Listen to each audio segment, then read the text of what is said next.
Hello, our topic for today is about definition of a workplace. Definition of a workplace.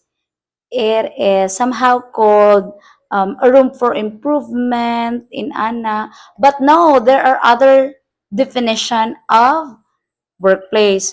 Workplace, sometimes, muna'y sinugdanan sa kabit-kabit. Diha magkita ng imuhang mga friends in ana.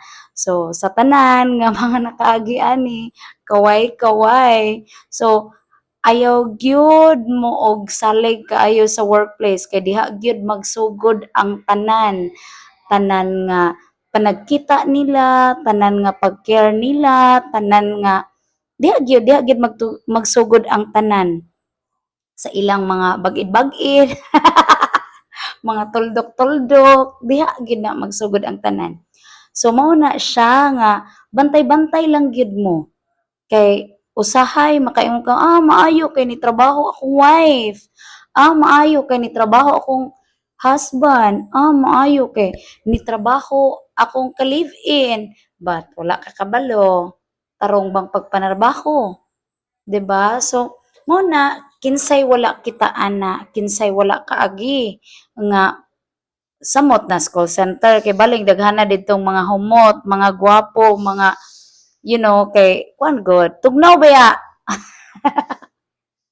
So mao na unya usahay lami man gyud lagi ng kabit-kabit kay challenging matud pa, no? So ug unsay dili mabuhat nimo sa tinuod nimong bana, sa tinuod nimong partner, sa tinuod nimong asawa, adto na nimo makita sa imong kabit-kabit, no?